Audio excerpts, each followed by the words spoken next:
अगर आप भी चाहते हैं राजकिशोर कुमार ऑफिशियल की वीडियो आप तक तुरंत पहुंचे तो इस चैनल को सब्सक्राइब कीजिए और बेल आइकन को दबाना ना भूलें।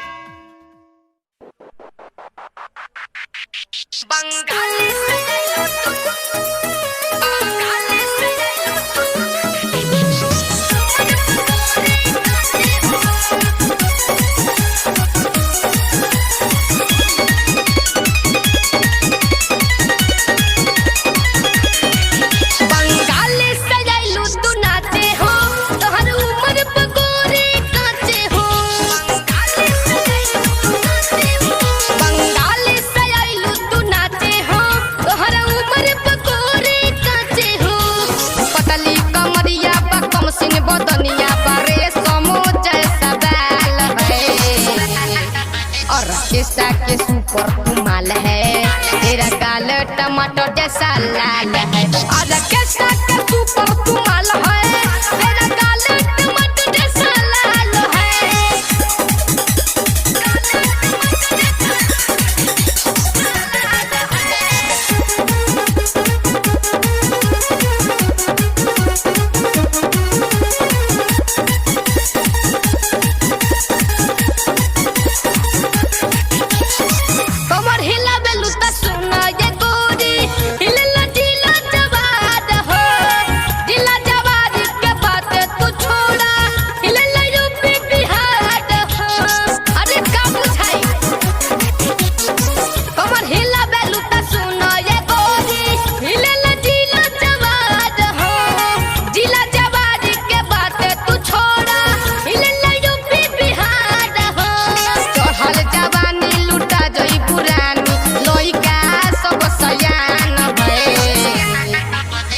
किस्सा के सुपर कमाल है, तेरा गाल टमाटर जैसा लाल है। और किस्सा के सुपर कमाल है, तेरा गाल टमाटर जैसा लाल है।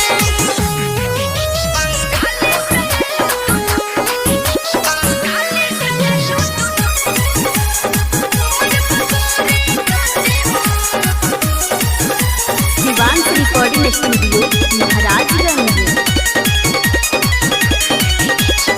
लहंगा गोरी तोरा लाल बाटे, पहिरे डोरी बट्टी खाल हो। जुगस निराला मुके सदिल बने, कभी ही बुरा हाल हो। अरे याद नहीं बच्चों ए हो। लहंगा गोरी तोरा लाल बाटे, पहिरे डोरी बट्टी खाल हो। जुगस निराला मुके सदिल बने, कभी ही बुरा हाल हो। ले लो ना मरिया उठा दो भगोरिया, मोरत सारा जहान है। और किस्सा के सुपर कमाल है, तेरा गाल टमाटर